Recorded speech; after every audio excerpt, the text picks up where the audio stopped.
Господь, мы благодарим Тебя за сегодняшний день. Мы благодарим за то, что Ты подарил нам этот день. Спасибо за то, что мы можем называться и быть детьми Твоими. Мы можем полагаться на Тебя, уповать на Тебя, призывать Тебя и получить помощь от Тебя. Господь, служи нам сегодня сам. Яви Твою милость и силу для нас. Мы просим во имя Иисуса Христа. И весь народ Божий сказал: я буду говорить сегодня на тему, из Евреям 11 глава. Евреям 11 глава, 32-34. Проповедую сегодня на тему вера, чтобы покорить свою землю. Вера, чтобы покорить свою землю. 32-34. Так, и что еще скажу? Не достанет мне времени, чтобы повествовать о Гидеоне, о Вараке, о Самсоне, о Иофае, о Давиде, о Самуиле и других пророках, которые верою побеждали царство. Повторите эту фразу со мной. Которые верою побеждали царство. Что они делали верою? Что они делали верою? Что они делали верою? Что они делали верою? Братья и сестры, история и мир знает только, когда люди побеждали царство путем оружия, путем войны, путем разрушения и уничтожения и друг друга, и народов. Но вот в Библии Бог открывает нам еще одну тайну, через которую можно побеждать целых народов без одного Израиля. Аминь. Они верою побеждали царство. Они верою побеждали царство. Зали, Нино, они верою побеждали царство. Вера — это не что-то слабенькое. Вера — это не что-то мистическое или непонятное. Вера — это может быть самое сильное оружие, которое только есть на свете. Вера вообще-то сильнее оружия любого, сильнее атомное оружие, сильнее ядерного оружия. Верою можно перевернуть город и города для Господа. Верою можно перевернуть страну в положительные планы. Из беззакония в праведную страну. Из пропавшего человека. Верою изменить жизнь на благородного человека. Вера меняет обстоятельства. Вера меняет ситуацию. Именно поэтому Бог говорит нам в этой же Евреям 11 глава 6 стих. Если только верою мы угождаем Господу. Без веры нельзя угождать Богу. Поэтому Бог требует только веру от нас, поверить Ему. Если мы поверим Богу, что делает вера? Вера приносит Божью способность и делает ее нашей способностью. Ты едешь в Испанию, поэтому нельзя спать. Верой тебе надо побеждать Испанию. Поэтому, слушай, когда мы доверяем Господу, нужно, что происходит?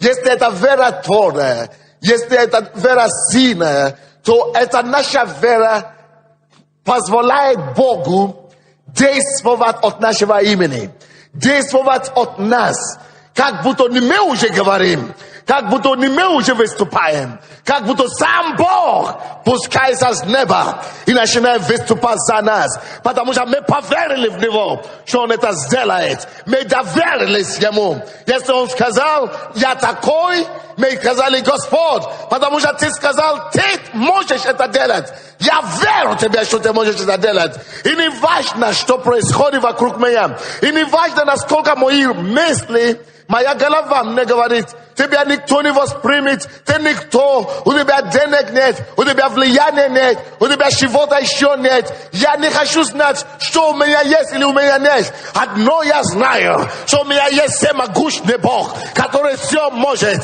И вера в Него, если я не уклонюсь моей веры, если эта вера твердая и настойчивая, то эта вера двигает его, поднимает его на ногу и позволяет его идти и выступать за меня. Он начинает творить такие вещи, что ты начинаешь удивляться, что неужели это через меня это происходит. Вера в том, что невозможное, оно станет возможным. И что Бог ступит за тебя, это именно эта вера позволяет тебе идти верою на ту территорию, куда тебя не допускают, где говорят никто, никому это не по силам. Но благодаря тому, что ты веришь Богу. И эта вера, это не просто теоретическая вера. Это не просто какие-то слова. Это вера, которая у тебя в сердце, которая твердая. Эта вера позволяет тебе идти туда, куда никто другой не пойдет. И эта вера позволяет тебе искать Бога и сказать: Господь, я верю тебе, и я знаю, что ты будешь выступать за меня. И чтобы доказать тебе, что я тебе верю, Господи, я буду искать тебя. Через молитву я буду искать тебя. Через пост я буду искать тебя. Я заплачу любую цену, чтобы доказать тебе, Господи, что я верю тебе. Я верю, что ты меня избавишь. Я верю, что ты мне дашь эту землю мою. Я верю, что ты мне дашь плода на ниве моей. Я верю, и я буду настаивать. Я буду пробиваться, чтобы доказать тебе, Господи, что мне можно доверять, что меня можно доверять, что можно доверить мне своей силой, Господи, что можно мне доверить своей могуществом, Господь, что можно через меня действовать, потому что я верю, что я пойду и не остановлюсь, и я побегу и не устану. Я верю, что верою это, что царствие и государство и народы покорятся мне. Веру, поэтому я бьюсь. Веру, поэтому я не сплю по ночам, а ищу Бога. Веру, что изменение придет на Украину. Поэтому я все еще проповедую и не сижу на месте. Веру, поэтому я пощусь и молюсь. Веру, поэтому я проповедую людям. Веру, поэтому я люблю те, которые ненавидят меня. Потому что я верю, что сила Божья однажды прикоснется к ним. И они склонят свои колени также перед Господом. И они узнают то, что я выяснил уже. То, что я уже познал. Они узнают того, который возлюбил меня и отдал свою жизнь за меня. И который за них умер также. Я верю, что эта страна склонит свои колени перед Богом. Поэтому я кричу. Поэтому я встречаюсь с противостоянием и не сдаюсь. Поэтому я вижу какие-то проблемы и все равно иду вперед. Потому что это будет. Я верю. Потому что верою побеждаю царство. Кто-то это делал, значит это возможно для меня тоже. Я буду верить Богу, пока Он не покорит это царство моим ногам. Аллилуйя. Верою побеждали царство. Только верою мы побеждаем в этом царстве. Верою мы покараем все под ногами своими. Которые верою побеждали. Которые верою побеждали. Которые верою побеждали. Слушайте, братья и сестры, может быть, вы призваны Богом к чему-то. Может быть, Бог вас призвал заниматься чем-то. И вы думаете: о, нефть, меня туда не пустят, не допустят. Ты не верующий. Забудь об этом, что ты верующий. Вообще, брось это делать. Ты не верующий, все. Если Бог тебе сказал: иди занимайся нефтью, я хочу, чтобы ты принес мне славу. Я хочу, чтобы ты вошел в этот бизнес, чтобы моя слава туда пришла. И я хочу, чтобы деньги служили мне. И ты говоришь: не, меня туда не пустят. Нет, ты не верующий всего-навсего. Потому что если ты веришь Богу, ты будешь молиться, пока Он не откроет эту дверь. Ты будешь пробиваться, пока Он не сделает чудо и не сведет тебя, с кем нужно себя свести. А потом, когда ты войдешь туда, даже если ты войдешь туда клерком, верою ты пойдешь, работаешь клерком, Хотя ты знаешь, что ты должен там быть директором, потому что ты знаешь, что верою ты не только клерком будешь, верою ты поднимешься в лестнице. С клерком ты станешь секретарем, секретарем ты станешь еще кем-то. И верою ты делаешь то, что другие бы не делали. Верою, когда начальник тебя ругает, когда начальник тебя бьет даже, издевается над тобой, верою ты терпишь уничтожение. Потому что ты знаешь, что ты видишь что-то там, невидимое, которое должно быть, которое должно состояться. И благодаря тому, что ты видишь это невидимое, ты настаиваешься на то, что ты имеешь пока. Потому что ты знаешь, что всякое видимое, оно временное. 2 Коринфянам, 4 глава, 18 стих, написано, ибо вера есть уверенность невидимом. Уверенность невидимом, это не то, что я сказал, но напишите то, что я сказал правильно. Уверенность невидимом, это то, что мы только что читали, Евреям 11:1. Уверенность невидимом. А 2 Коринфянам 4:18 говорит, что ибо мы смотрим, вера смотрит на что-то, пишите это себе. Ибо мы смотрим, вера всегда что-то видит и смотрит. Допустим, зачем я еще на Украине сегодня? Потому что я смотрю на что-то. Я смотрю на 5 миллионов. Не похоже, что 5 миллионов это будет. Не похоже, что вообще-то реально, это самая мечта. Но тем более у меня куча противников. Есть депутатская группа целая, которая образованная, только чтобы нас остановить. 40 с чем-то депутатов. Работает день и ночь, только нас остановить. Но это ерунда, аллилуйя. Потому что вера побеждает царство. Есть целые традиционные церкви, которые организовались, объединились, арендуют офис, чтобы нас остановить. Но это ерунда. Почему? Потому что у меня есть сила, которую они не поняли. Эта сила есть Бог. А моей верою я прикасаюсь к Богу. И я высвобождаю его силу сюда, на землю. И он начинает выступать за меня. Он начинает защищать меня. И он начинает отодвигать с дороги все препоны, которые стоят передо мною. Аллилуйя.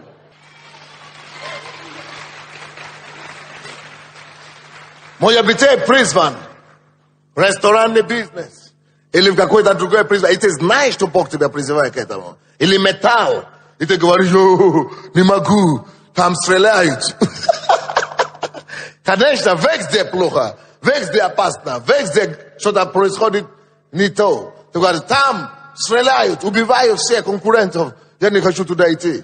Но если ты веришь Богу, и ты веришь, что Он есть Бог, если бы ты верил Богу, ты бы искал Его лицо, ты бы молился, ты бы постился, пока Он тебя не даст знамение какое-нибудь.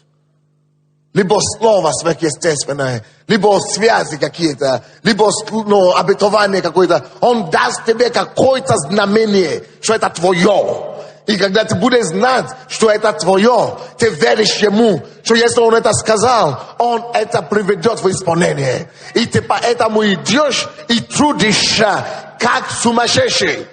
Потому что некоторые люди у нас в церкви, прямо в этой церкви, не так понимают Бога. Они думают, что если Бог сказал или обещал, значит это автоматически будет. Мне не надо ничего делать, мне надо только молиться. Тебе, извините, тюрьму сажать надо. Там легче ждать. Потому что если ты не будешь работать, ты все равно вор. А место вору где? Тюрьме все равно.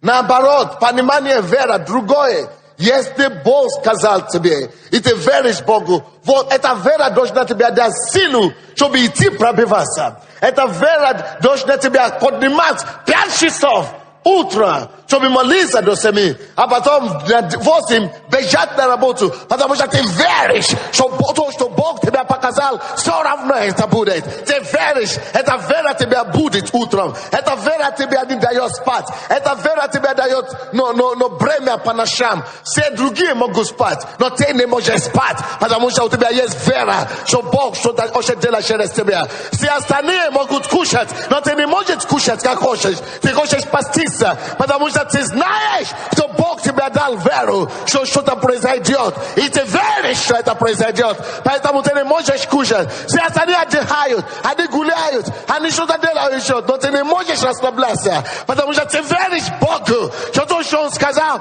Он это исполнит, это будет все равно. Я верю Ему, поэтому я тружусь так. И я не хочу, чтобы кто-то меня понял. И не надо меня понять. Я понял Его, и я хочу, чтобы Он только меня понял.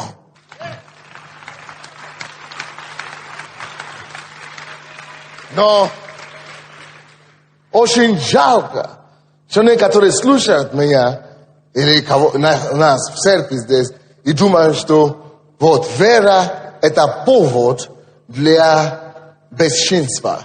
Или вера, или свобода – это повод для того, чтобы, чтобы ничем не заниматься. Поэтому мы становимся полнее и полнее.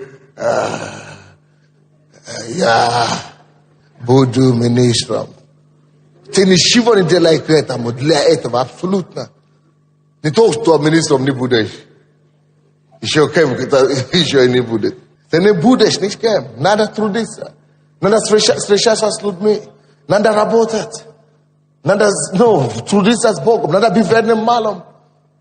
Кто-то говорит, спрашиваем, а ты где ты работаешь? А я пока не работаю. А почему? Потому что все работы, которые предлагают, то 250 гривен стоит, то 400 гривен. А вот Бог мне сказал, что я буду миллионером. Ну что? Ну как это с таким потенциалом пойти на 250? Бог же сказал, миллионером буду. Иногда смотрю на них, просто махаю головой и все, потому что если говорить, ты можешь не то говорить. А подумал, что ты уже отступник, сам проповедник. Потому что таких людей, нужно их просто чуть-чуть по заднице это приложить. Верою побеждали царство. Верою. Пастор, вы верите, что Бог вас призывает в политическую жизнь? Верою побеждали царство. Верою. Не месяцами, даже не деньгами, не славою. Верой. Вера притянет к себе деньги потом. Вера притянет потом мышцы, те, которые имеют мускулы. Вера потом притянет все, если вера боготворная или паденная. Верой побеждали царство. Смотрите на мою историю. Кто я такой? Давайте честно. Сейчас, да, вы смотрите на меня, как на пастора Сандей. Но не забудьте, что я пастор Сандей. Не надо смотреть на сегодня. Смотрите на 9 лет назад. Или на 10 лет тому назад. Или на 15 лет тому назад, когда я только что приехал сюда. Просто видите обыкновенный негр. Вот негр, который сидел в зале. Просто, вот, смотрите на меня, как на один из тех, который сидел в зале. Просто обыкновенный какой-то темнокожий парень. Ну что с ним будет? Ну что с ним будет?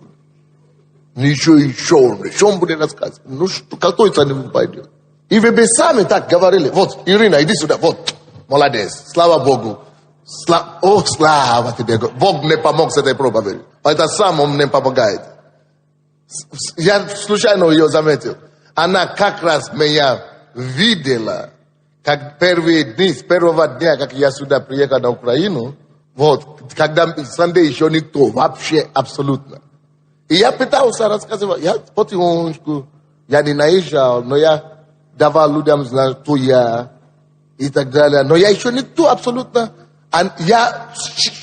Что бы я не делал, чтобы их завести в церковь с собой. Может быть, они меня уважали. Ну, Сандей, да, конечно. Хорошо, спасибо тебе большое, Сандей. Ну, ты такой хороший, спасибо. Но так и не пошли. Потому что тогда невероятно, что, хороший человек. Они все говорили, ты хороший, ну, такой, ты хорошо рассказываешь. Ну, вот, что такое будет? То есть, это то же самое, ненормально, чтобы кто-то думал, что это получится. Вот, и моя история, это не потому, что я, Сандей, меня зовут, а потому, что Бог мне помог поверить Ему. Я вам рассказываю секрет, тайну. Вы будете то же самое творить. И сейчас вас тоже недооценивает никто. Но вот, помогите, пожалуйста, я умоляю, просто поверьте Богу. А потом посмотрим, что Он сделает. Вот, ты меня видела в 93-м году, когда я сюда. Она была моим директором в студии. Да, рассказывай. Да, это была удивительная история в нашей жизни, потому что приехал молодой человек, его оставили даже, как Дэвиса звали? Дэвис. Джефф Дэвис, проповедник, приехал, организовал вместе с нами фирму, совместно Украино-американское телевидение на 7 канале, зарегистрировали как студия «Рада». И говорит, а вот мой помощник, вот он из Белоруссии, молодой человек, он журналист, знает русский, и я его буду оставлять, он здесь будет, мол, как бы меня представлять интересы. И мы Кеннета Копланда тогда пустили проповеди по 7 каналу. И я только помню один момент, я не могу сказать, что вот я думала, что Санды станет пастором, но я помню очень хорошо, и через много лет обратно, я помню один момент, когда на нас, на молодую студию приехали рэкетёры. Ты помнишь, как мы ночью втроем, осада была такая, мы втроем остались, просто группировки хотели завладеть телевизионной студией, ну как бы стать крышей и брать податки с нас. И мы закрылись на 9-м этаже на Татарке, и мы были втроем. Я помню это состояние вот человека-воина. Вот это запало мне в душу. И когда мне было плохо в 99-м году, когда я с умирающим мужем, бывшим вот этим 3-м человеком, приехала сюда в Киев, вот это чувство, Санды, мне сыграло большую роль. Я увидела в тебе, что вот это осталось. То есть не слава, не большое поклонение большого количества людей, а вот эта истина, которая была тогда, я ее тогда увидела, и она прошла через все его испытания, и она мне помогла спасти славу. Да, ведь он пришел к Богу благодаря все-таки тому, что вот мы встретились, пусть поздно, но Бог знает время и все это. Да, когда мы снимали передачи, мне импонировало, мне нравилось, как Санды вел, в нем большая артистичность, и я всегда его оценивала как такие задатки хорошие. Для телевидения он просто находка. И мы это тогда еще оценили. Вот. Он тогда так... Я помню даже, я сегодня почему-то вспомнила, Санды, помнишь, приехала такая миссионерка, такая крупная, такая тоже темнокожая женщина, и мы где-то на квартире приехали, снимали, было прославление. Видите, они меня не разрешили, допустим, проповедовать, вести христианскую передачу. Да. Они говорят любую. Не из-за того, что Бог, буду говорить. Они говорят, у тебя какие-то артистические. То есть задатки, как ведущий. Вот ты можешь рассказывать. Вот давай. А что рассказывает? Потому что они это заметили. И видите, как она и честно, искренне говорила, что я даже не помню, чтобы я могла думать о Санде как о проповеднике. Да, было абсолютно. Вот чисто человеческие качества. Мы должны были поручиться за того, что иностранец ставлен в Украине.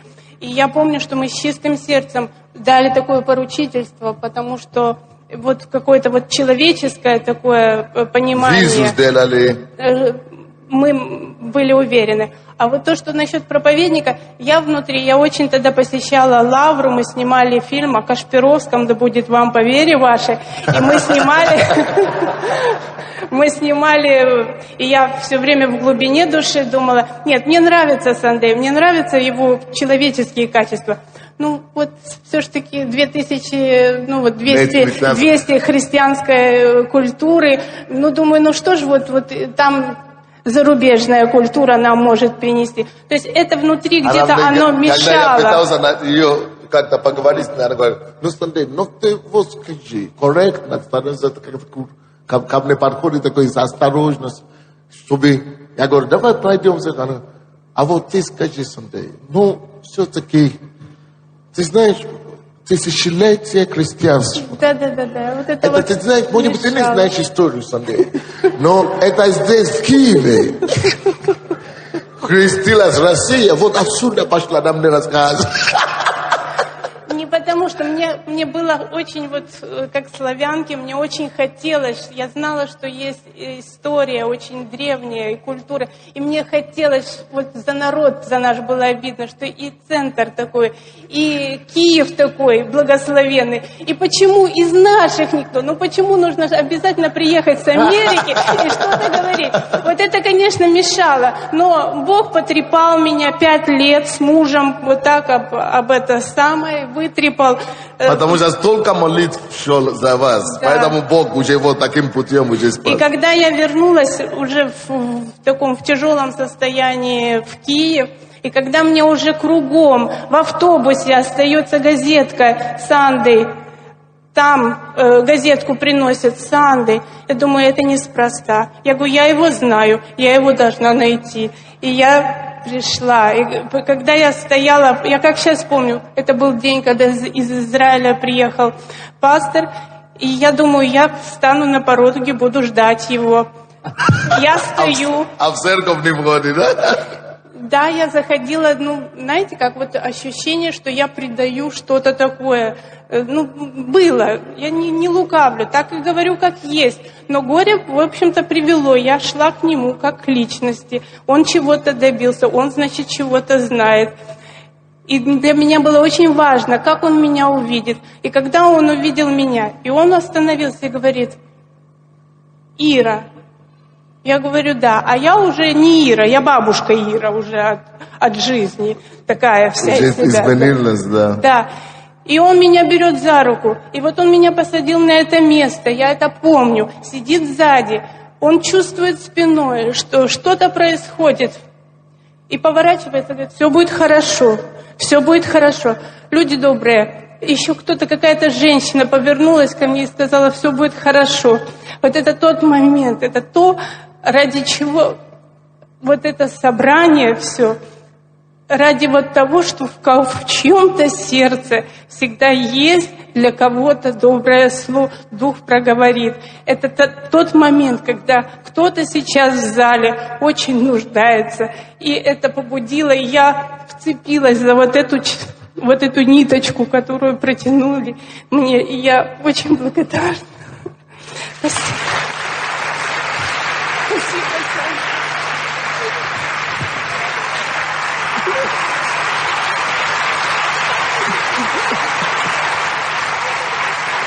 Теперь ты будешь давать другим эту жизнь. Но Ирина правильно сказала именно в том плане, что она даже не думала. Она думает, что просто качество человеческие были. Но не пьет, не курит. Когда бандиты наехали, все попрятали, все исчезли с студии. А только остались 2 директора, она и муж. И я остался там с ними. Говорю, это опасно, это чеченцы, это грузины, это какие-то. Я говорю, не важно. И я стал на словом. Я думал, что если я верующий среди них единственный, и как я могу им показать, что могущественный, что Бог, Он могущественный Бог. И я просто уже поэтому остался. И эти бандиты, а потом на следующий день надо было туда ехать. Я им говорю, давайте, я с вами, пока я здесь, расстрелять и так далее, ничего не будет. А если бы вы знали, кто прислал этих бандитов, все бы знали, все знают фамилию. Политические люди серьезные сейчас. Да. Но Бог дал тогда мужество, чтобы стоять. Оказывается, я там работал с ними каждый день. Было много ситуаций, было много проповедей, которые я считал. Ни одна проповедь не запомнилась. Было много раз, когда я свидетельствовал, ни одно моих слов не запомнилось. Вы знаете, что она говорила, когда уже было тяжело до невозможного? Когда жизнь уже показала другое лицо, что она запомнила? Почему она пришла и искала меня? Что она запомнила тот момент, когда троем с этими бандитами, когда стоял с ними. Что вот эта вот искренность или эта верность, может быть, и, может быть, к нему еще обратиться. Вот никто бы не дал мне никакого шанса, как очередной, просто темнокожий, негр. Ну, хороший журналист, он может выступать на сцену как журналист, но чтобы действительно и я сам для себя не поверил и не дал бы шанса никакого. Может быть, вы не даете себе тоже никакого шанса в настоящее время. Но я умоляю вас, выясните у Бога, что Он хочет, чтобы вы достигли. Чего Он хочет, чтобы вы достигли. Не в церкви здесь просто. Конечно, в церкви, если вы призваны быть проповедником или это, тогда пускай будет. Но мы все должны оставить какой-то отпечатки нашему поколению вообще. Посмотри шире и позволь Богу шепнуть что-нибудь своему уху. Позволь Богу что-нибудь подсказать тебе о твоей судьбе, о том, почему ты родился.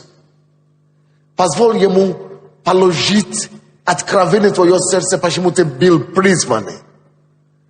И поверь это, ищи Его лицо, что Он, который это сказал тебе, способен и это осуществить через тебя. Простые люди верою побеждали целые государства. Простые люди. Давайте посмотрим это Евреям дальше. 11 это глава, какой стих там я остановился? 33. Он говорит, которые верою побеждали царство, творили правду верою, получали обетование, заграждали уста львов. Эй, церковь, кто из вас помнит ситуацию, историю, когда вот Месак, Седрак и Аведnego бросили в огонь, и что случилось? Это огонь их не поглотил, да? Не поглотило, но четвертый сын Божий появился, правильно? Что там случилось? Почему огонь их не уничтожил? Что случилось? Что случилось? Почему огонь не уничтожил их? Бог разрушил силу огня. Это тут уже объясняется нам, что произошло. Оказывается, как мы раньше, и я сам раньше думал, что они бросили их туда, и Бог явил чудо. И чудом Божьим они не были уничтожены огнем. Неправда. Их бросили туда, и не просто сила и чудо Божье спасла их. Это не просто Бог помиловал или Бог спас. Слушайте сюда, церковь. Церковь, вы слушаете меня или нет? Оказывается, это не Бог сделал, чтобы огонь не уничтожил их. Это они делали. Они поверили в Бога, что Он всемогущий Бог. Они поверили в Бога, что у Него есть сила остановить силу огня. И написано, они побеждали верою царства. И они, Месак, Сидрах и Аведnego, они верою угасили, как там написано, угасили силу огня. Но проверьте себя, представьте себе, что такое огонь. Огонь уничтожает все на своем дороге.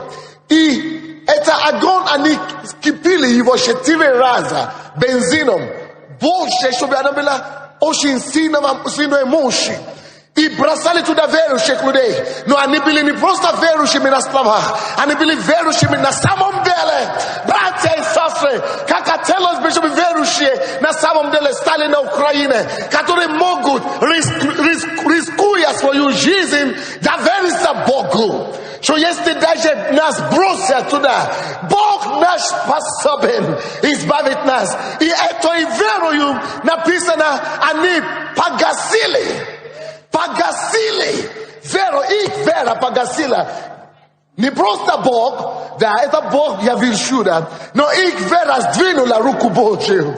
Они верою, они погасили силу огня. Они верою погасили.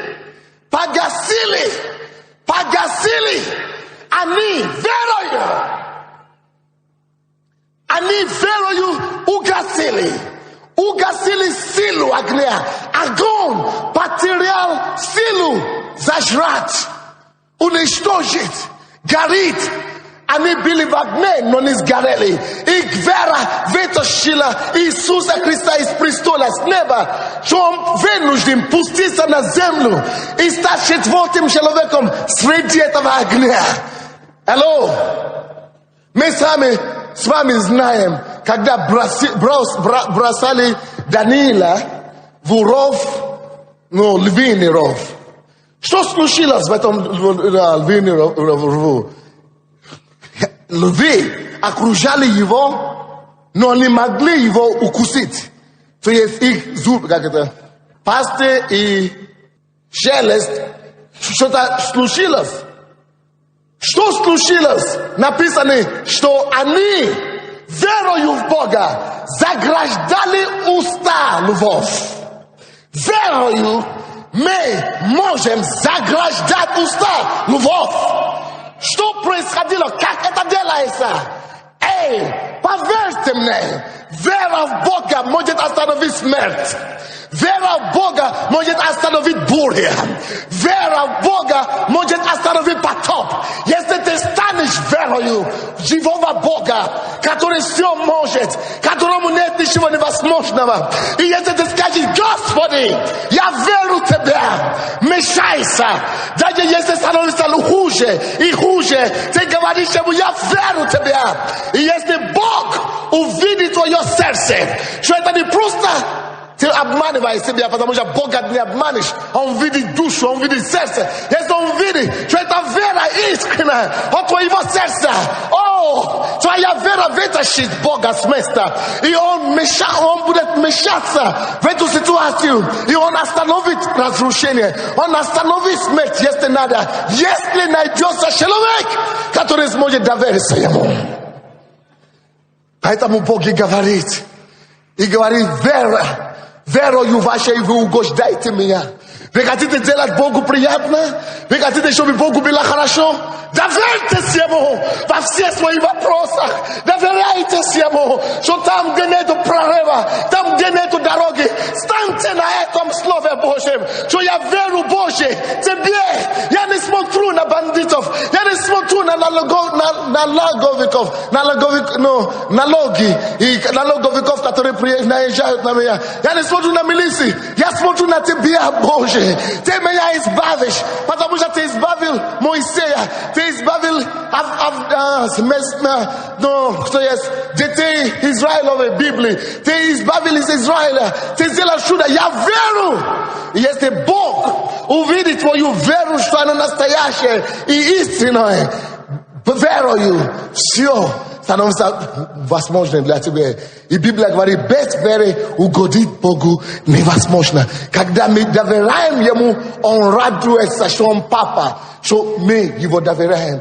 Точно так же, как нам с вами, родителям, приятно доверять, когда наши дети приходят к нам и говорят: папа или мама, ты поможешь мне. Я знаю, что никто мне больше не поможет. Ты доверяют нам, когда они выражают нам свое доверие, нам приятно, что они не пошли к кому-то другому, но пришли к нам. Вот Богу очень приятно, когда мы доверяемся Ему, и Он требует одно только от нас: вера.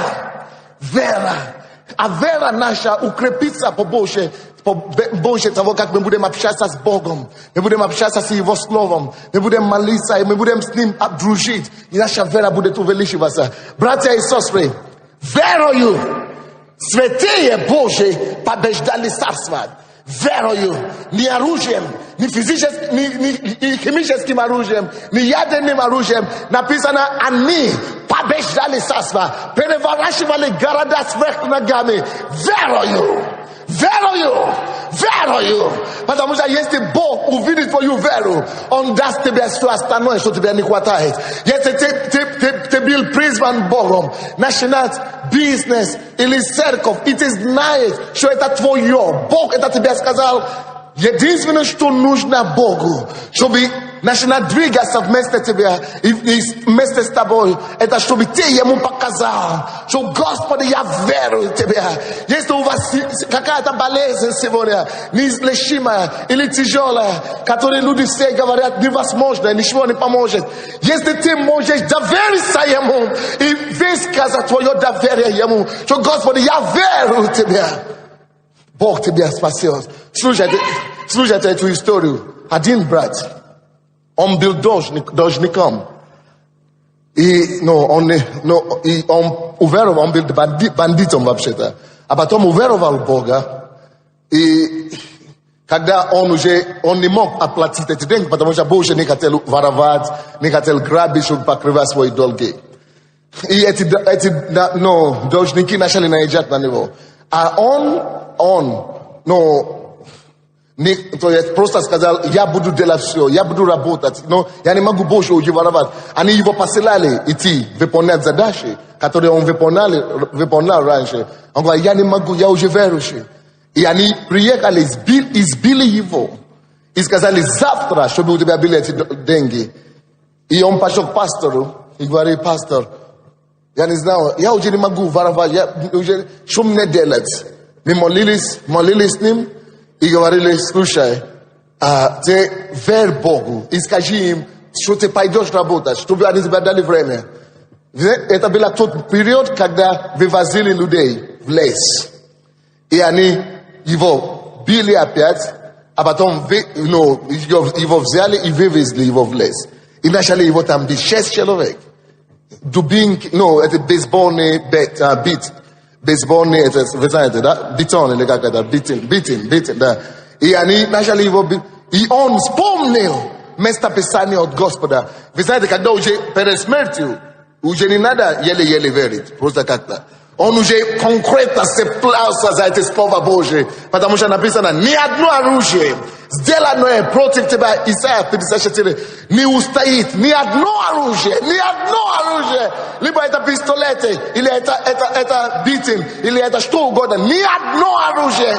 И просто, вы знаете, проблема наша, верующие, в том, что мы знаем это местописание, но мы знаем в голове, теоретически, просто, мы цитируем. Но вот, когда это превращается в веру в душе, Бог это видит. И когда ты знаешь, что ни одно оружие сделано против тебя не будет успешно, и все. Но ни одно, и все. Написано, Бог сказал, ни одно оружие сделано против меня не будет успешно. Не будет успешно. Не состоится и не сбудется. Все, не будет. Бог сказал, я верю, не будет мне вредить. И он начал при себе сказать, все, они меня сейчас убьют, если я что-то не сделаю. И он говорит, я цепляю за твое слово, не будет мне вредить, не будет успешно. И вдруг он говорил, я думал, что я потерял сознание. Бьют, а не болит. Он не чувствует. Как будто он говорит, как будто мой 2-летний ребенок меня бьет вот так. А потом они видели, что он смеется, и начал проповедовать им. И так это разозлило, что один из них нож. А не режет и все. Это живая история, братья и сестры. Вера Божья угасит силу огня. Вера Бога угасит силу ножа. Вера Бога угасит силу даже пистолета. Послушайте дальше. И один главарь просто говорит, мы прикончим его и все.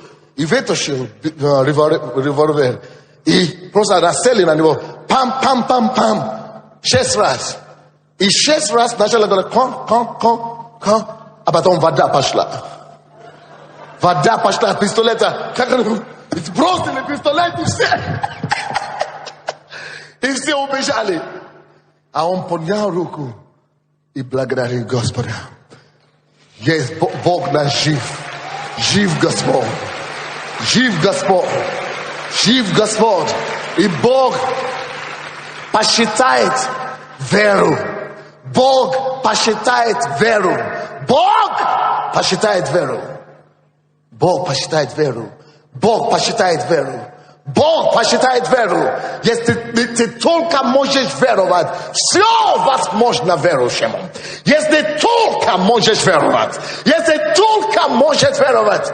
Я когда-то сказал, вы слушали здесь, что если вы слушаете меня в эту церковь, вы ходите сюда, и вы знаете принципы Слова Божьего, молодые девушки, никто из нашей церкви, кто серьезный с Богом, не будет изнасилован. Потому что я был в шоке. Каждая третья женщина изнасилована в нашем обществе. Это вообще ужас. И нападки идут на людей на улице каждый раз, оказывается. И девушки наши, я даже сейчас могу вызвать, они могут свидетельствовать.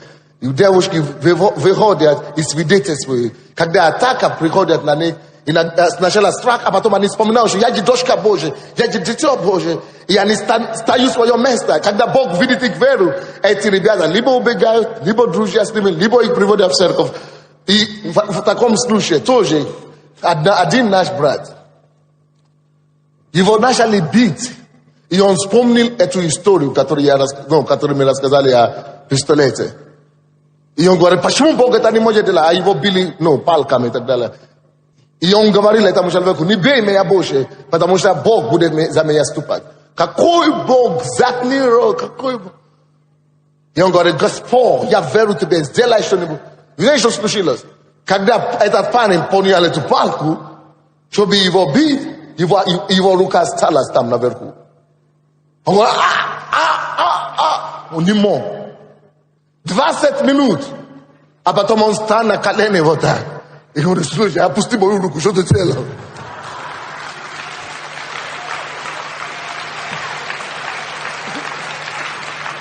А тот говорит, ты должен покаяться. Если ты не покаяться, я не отпущу твою руку никогда. То есть, ты все, так, операцию надо резать.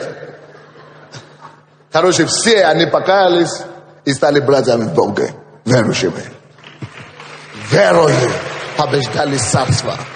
Алло, братья и сестры, Бог, вера в Бога, это не достаточно просто теория быть, чтобы была на теоретическом уровне. Здесь написано, что если мы будем верить Богу, верою нашей мы можем побеждать царство. И пускай это слышит, то, что я сейчас скажу. Все, которые меня ненавидят, и все, которые хотят нас уничтожить, все равно на Украине я уверяю вам, я деснул верить Богу. Раньше я думал, я верил, вы знаете, есть разные уровни веры. Я верил, и я думал, увижу это, как это будет, это не будет, как это. Я знал, что это будет, но вот сейчас я настолько уже знаю, просто я готов, чтобы это даже было через несколько лет. Просто у меня сил не хватает, но у меня некоторые возможности нужны.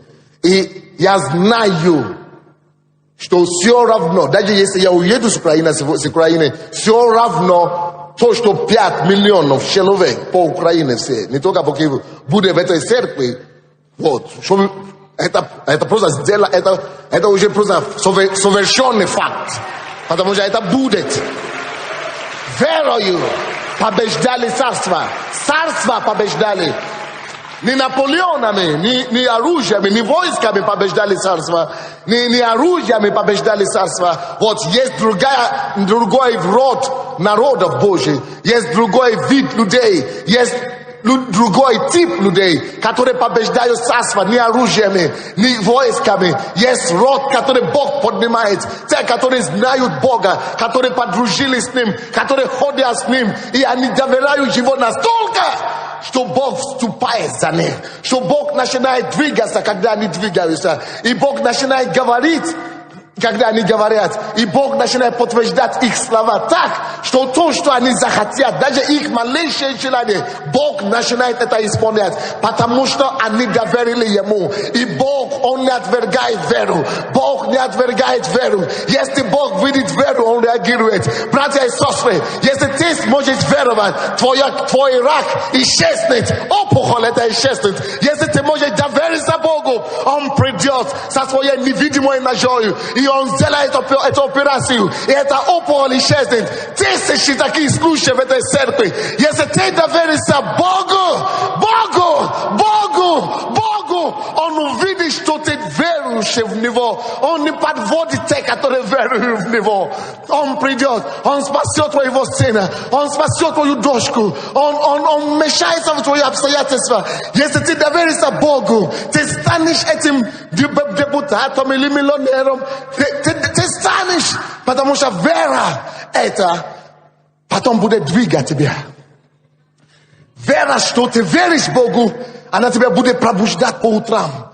Ты захочешь работать, потому что ты знаешь, что Бог за тобой, что Бог тебя поможет. Ты захочешь трудиться, не просто по 8 часов, по 12 часов, сколько надо, потому что ты веришь Богу. И эта вера дает тебе такую энергию, никакие таблетки тебя не даст, никакие инъекции тебя не даст такие силы. Если ты веришь Богу, Бог начинает тебя заражать так, что ты начинаешь думать, Боже, я супермен или что ли. Но Бог требует, чтобы ты потом это все смирил, чтобы ты был смирение, покорности, чтобы ты никогда не присвоивал себя это все, чтобы ты знал, что это только Он, это только от Него, и от Него я завишу, потому что мы все понимаем, если Он не сдвинется, и Он не ответит, извините, хана всем нам. И поэтому мы должны постоянно ходить в смирение перед Ним. Мы должны постоянно искать Его лицо. Мы должны постоянно быть зависимыми от Него. И вы знаете, когда мы это в смирении и в любви, любим Бога, и доверяем Ему, и любим людей, и хотим, чтобы Он пришел, и помог нам помочь нашему миру и нашим соседям. О, мой Бог не глухой. И эта вера побуждает Его реагировать. Он реагирует только на веру, на настоящую твердую веру своего народа. Вы помните мою историю, когда я ехал с Донецка нашими ребятами, может быть, они еще здесь, водители эти сидят в зале, может быть. Это был лед на дороге, а я спал. Мы ехали один день, но целый ночь, и там я еще проповедовал, я уже устал утром, и мы уже ехали обратно в Киев.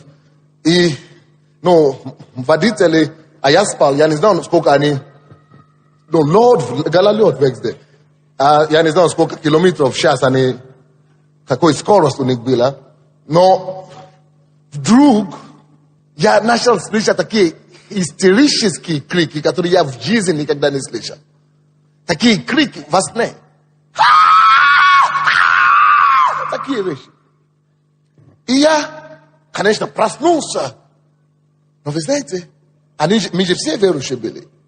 Но веря в Бога, хождение с Ним, доверие Его, это так важно. Это так спасет тебя, когда надо. Когда я уже открыл глаза, моя голова была вот так внизу. Потому что машина была вот так. И она должна вот так упасть. Я думал, Боже мой, я же не успею ни молиться, ничего.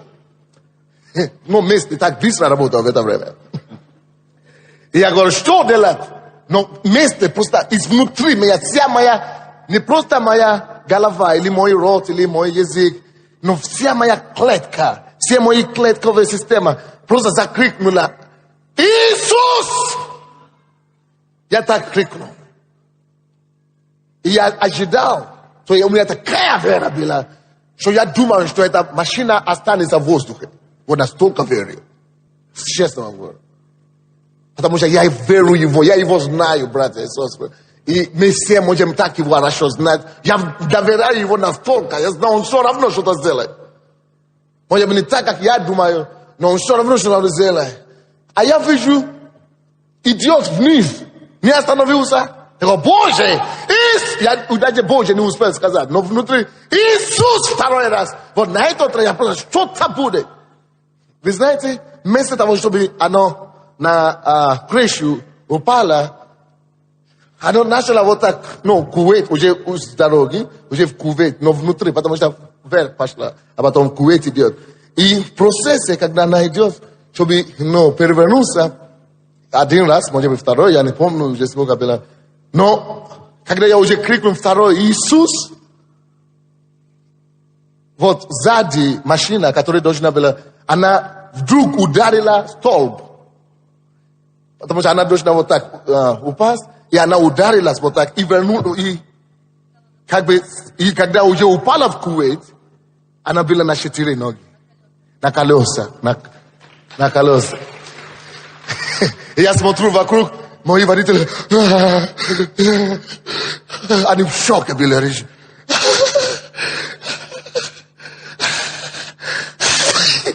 Взрослые ребята, то я одному на 50 лет, другому 20 чем-то.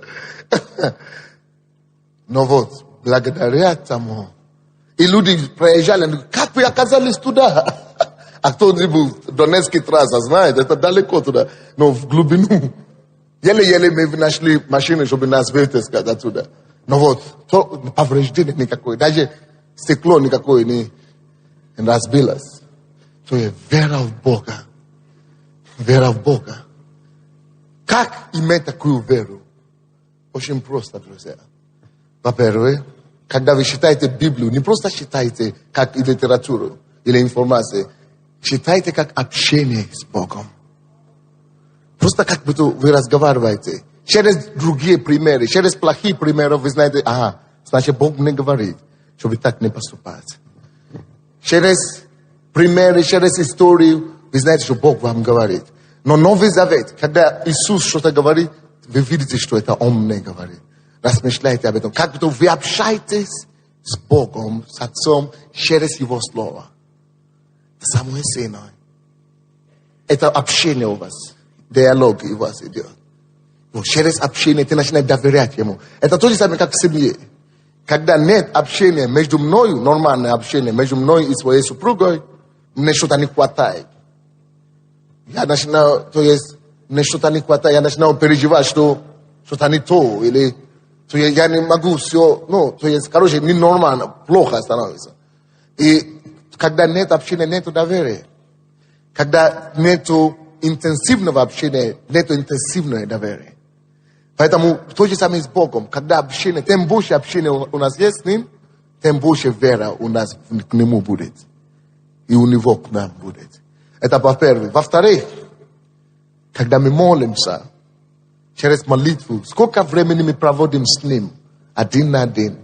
Даже не то, что мы в церкви, а вот один на один, укрепляет нашу уверенность в Нем. И наша вера к Нему возрастает. Поэтому проводите больше времени с Ним. И не просто никогда не молитесь, просто ради галочки. Как все, и все. Каждый раз, когда вы будете молиться, сначала представьте себе, что ты маленький ребенок перед троном, перед Отцом, перед троном, престолом Бога. Я всегда вижу себя, даже когда я здесь, я вижу Бога Отца, как Иисус. Я не вижу лицо, но представляю, что я как ребенок перед Ним. А я же Его ребенок. И я обнимаю Его ноги. И я разговариваю с Ним. Это так утешительно. Это такое доверие дает. Это общение. Это не просто молитва. Живое, сухое. Нет, это не сухое просто. А это вот живое. Я живу с Ним. Я верю Ему. И Ему легче мне верить. И когда я прославляю, я танцую здесь, я прославляю Бога, кто-то думает, я просто темпераментный, или у меня просто хорошее настроение. Нет. Я вижу себя перед Ним. И я вижу, что я актер одного зрителя. И Он это зритель. Я вас не вижу, я никого не хочу видеть. Я себе плясаю здесь, уничижаю перед Ним. Я актер одного зрителя. Он вот единственный, кого я хочу, чтобы он видел. Я хочу так его удовлетворить. Я хочу его так обрадовать, как я его и так славлю, что вот только я и он. Вот это все, общение, взаимоотношения с Отцом, это, она не только дает тебе веру к Нему, она дает, чтобы Он тебе тоже доверил тебе, вам, чтобы Он вам доверил. Поэтому надо проводить больше времени с Ним в молитве, в Слове, славить Его, просто обожать Его. Даже если у тебя не о чем молиться, я обнаружил для себя, Что самое большое моей молитвы, это когда я благодарю Бога за все, что Он сделал для меня, за то, что Он спас меня. Ведь посмотрите вокруг себя в мир. Ну, просто на улице. Миллионы ходят. Они вообще не знают, что есть спасение. Вообще не знают. Все думают, что они верующие. Кто-то идет ставить свечки, кто-то... Но они нет уже жизни вот этого. Ну, и никто не... Я бы был один из них. Я бы шел в ад. Я знал, что я грешил. Я шел прямо туда. И я вот никогда не перестану его благодарить. Вот, когда я вот так благодарю его, у меня такая любовь возрастает еще к нему еще больше. Вот, когда я благодарю его не только за то, что он спас меня от грехов моих, спас меня от ада, и что он мне дает силу и сегодня быть целостным, быть нормальным, что он исцеляет меня, что он исцеляет мою семью, что он хранит меня, что он мне дает честь и доверие служить людям. Тысячи, может быть, миллионы сейчас по всему миру Бог мне доверил, чтобы им нести слово. Вы не представляете себе какое-то колоссальное доверие Божие. Я его люблю. Просто нельзя его не любить. И я просто хочу это сказать ему. И все, всякий день, нету дня, чтобы я вот не благодарил его за эти вещи. За таланты, которые он дал. За знания, за людей, прекрасными людьми он меня окружил. И это еще... Когда вы благодарите его, все, на этом закончим.